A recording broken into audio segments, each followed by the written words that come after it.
Ciao a tutti e benvenuti sul mio canale. Oggi vi parlerò di un accessorio essenziale per chiunque sia appassionato di videomaking con il proprio iPhone. Il filtro ND variabile magnetico da 52 mm. È un filtro VND da 1 a 5 stop con adattatore filtro M-mount. Perché si usano i filtri ND variabili nelle riprese video? I filtri ND Neutral Density variabili sono strumenti essenziali per chi fa riprese video in quanto permettono di controllare la quantità di luce che entra nell'obiettivo della fotocamera, videocamera o smartphone. Questo è particolarmente importante in condizioni di illuminazione intensa, dove senza un filtro ND si rischia di avere video sovraesposti. Con un filtro ND variabile è possibile mantenere un'apertura ampia per ottenere una profondità di campo ridotta e un aspetto cinematografico, anche sotto il sole più intenso.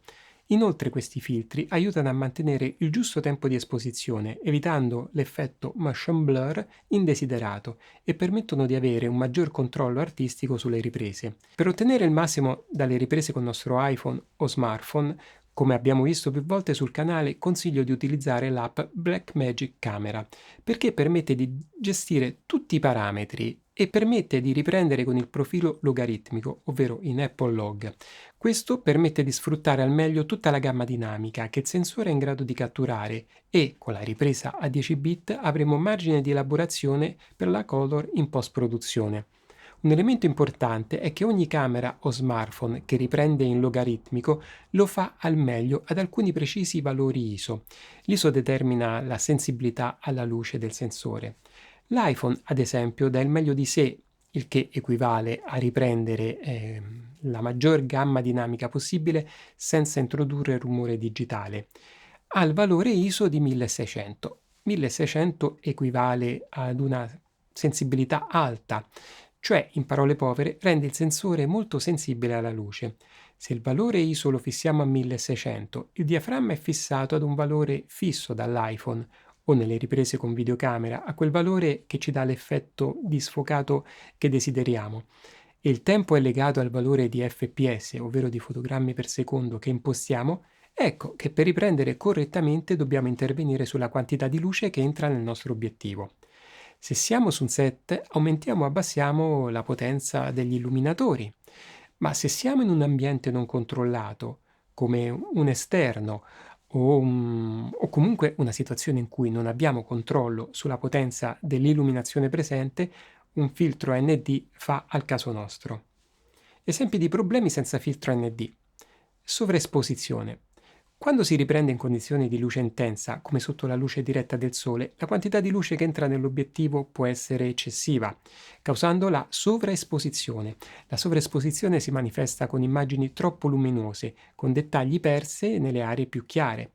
Senza un filtro ND, anche chiudendo al massimo l'apertura del diaframma, ammesso che lo si possa fare, potrebbe non essere sufficiente per ottenere un'esposizione corretta, se il tempo di esposizione per ogni fotogramma è fissato.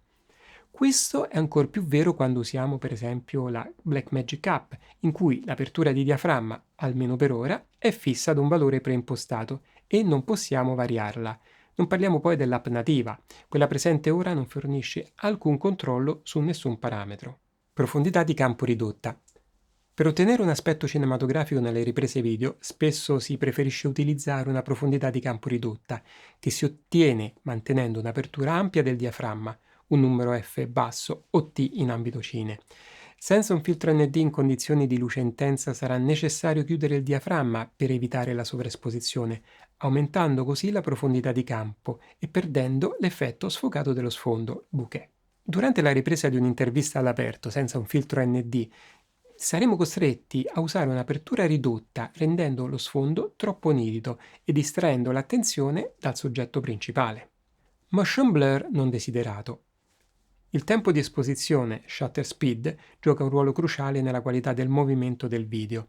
La regola dei 180 gradi suggerisce di mantenere il tempo di esposizione al doppio del frame rate, ad esempio un cinquantesimo di secondo per un frame rate di 25 fps, che è lo standard in ambito video in Italia, o 24 fps in ambito cine.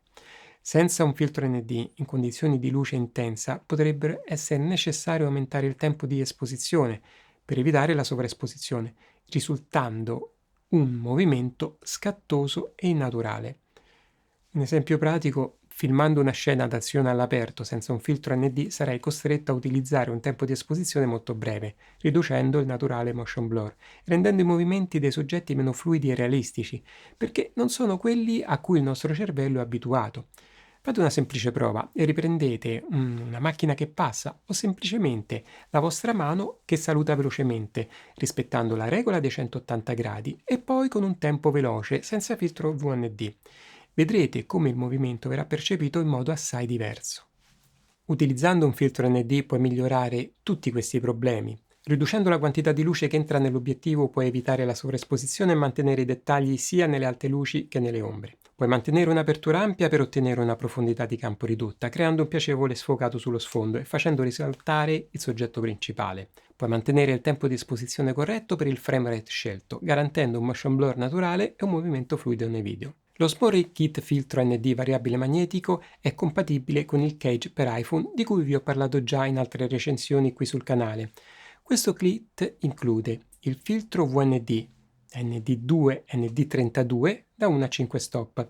Questo filtro circolare permette di regolare la densità neutra da ND2 a ND32. Questo è uno dei modi in cui si definiscono i valori di riduzione della luce con tali filtri, offrendo così una riduzione della luce da 1 a 5 stop. Ogni stop equivale alla metà della luce che entra rispetto al valore precedente. Quindi dire che riduciamo di uno stop vuol dire che riduciamo la luce che entra nell'obiettivo della metà.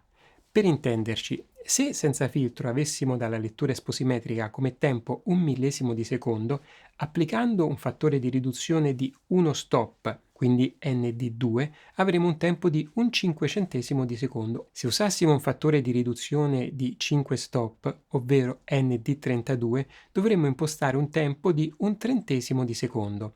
Questo intervallo di riduzione da 1 a 5 stop è ideale per la maggior parte delle condizioni di illuminazione, dalla luce solare diretta a condizioni di luce più moderata. Adattatore filtro e mount. Questo adattatore consente di montare facilmente il filtro sul cage, garantendo una compatibilità perfetta e una stabilità ottimale.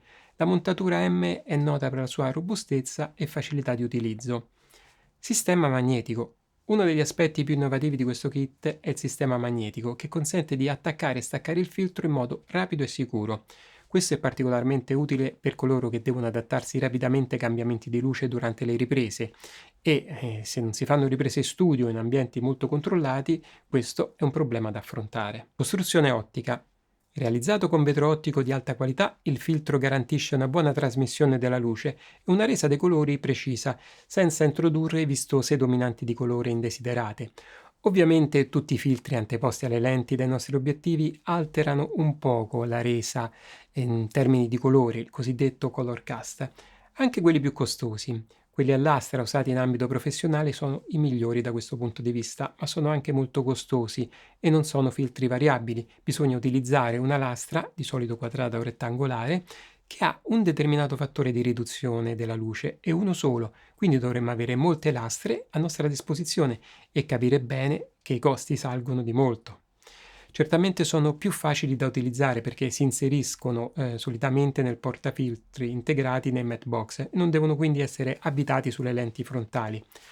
Per ovviare a ciò consiglio di fare il bilanciamento del bianco con un cartoncino di riferimento prima di registrare e quando vogliamo avere risultati precisi consiglio l'adozione di un color checker da riprendere prima delle riprese, così da avere un riferimento quando importiamo il nostro girato nel nostro software di editing preferito.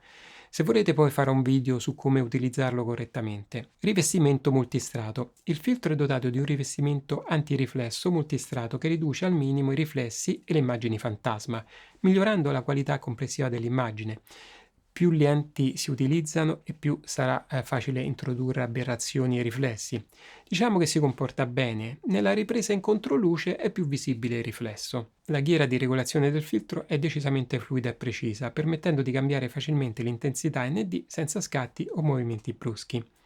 Sistema magnetico. Si è dimostrato davvero veloce e preciso. Il filtro si attacca bene in modo solido, senza giochi e cedimenti. Il sistema mount è molto conosciuto. Ogni tanto fate un controllo se è ben posizionato perché questo ruota e se ruotate il filtro potrà capitarvi di ruotare anche la montatura, per cui verificate che non la allentiate causandone il distacco dal cage. Effetto X-Cross Shade.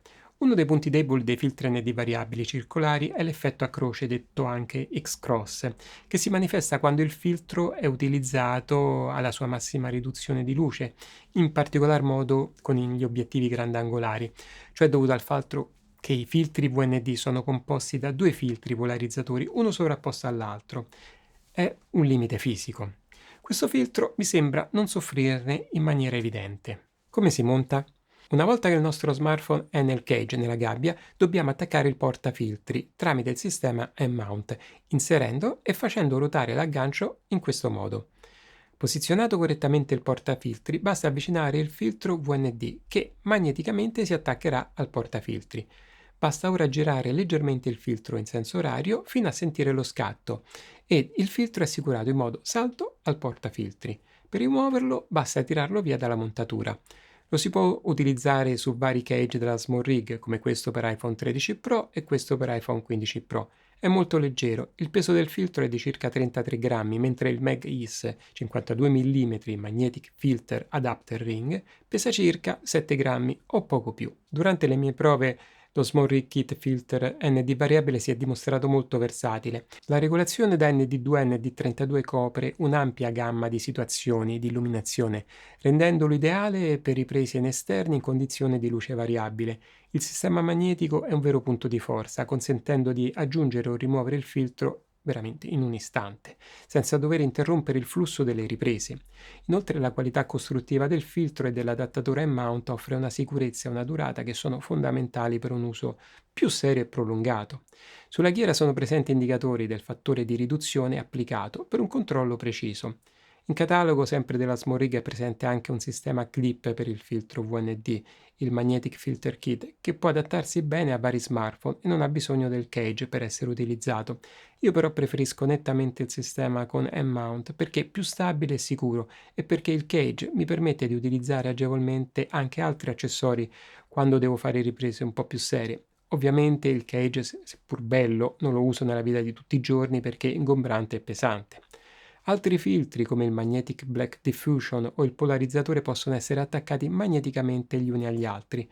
Consiglio in questo caso di utilizzare la lente principale a 24 mm, la migliore delle tre disponibili su iPhone, per non incorrere in vignettatura. Il kit Small Rig 4386B ha un costo che si aggira sulle 60-70 euro.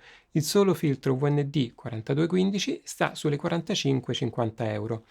Ricordo che il filtro può essere montato solo tramite adattatore della Small Rig e non ha una filettatura classica per montarlo su lenti di obiettivi classici. Ho parlato finora soltanto delle applicazioni in ambito video. Nulla vieta di utilizzare questo filtro in ambito fotografico per ottenere degli effetti particolari, come quelli ottenuti con lunghi tempi di esposizione. Cosa è migliorabile? Manca un tappo per il filtro e potrebbe essere comodo quando decidiamo di rimuoverlo temporaneamente dal cage senza volerlo riporre nella scatola. Un tappo magnetico penso sarebbe stato comodo. Il sistema mount è buono, ma un po' noioso perché può ruotare un po' durante l'uso, specie con un filtro come il VND o il polarizzatore in cui si gira spesso il filtro. Controlliamo di aver coperto la lente che intendiamo utilizzare e facciamo attenzione a che non ruoti inavvertitamente girando il filtro agganciato. Il kit VND della Small Rig è un accessorio molto utile per chiunque desideri portare le proprie riprese con smartphone a un livello successivo. Con la sua eccellente qualità ottica, la versatilità di regolazione e il pratico sistema magnetico, questo kit rappresenta un investimento che vale i soldi spesi. Se siete seriamente intenzionati a migliorare la qualità delle vostre riprese con l'iPhone o con qualunque altro smartphone, utilizzate un filtro VND. Per ottenere un look cinematografico ci sono poi altri filtri che si possono adottare, ma li vedremo in un altro episodio. Grazie per aver seguito questa recensione. Se avete domande o volete condividere le vostre esperienze con questo filtro, lasciate un commento qui sotto. Non dimenticate di iscrivervi al canale e attivare la campanella per non perdere i prossimi video. Alla prossima, ciao!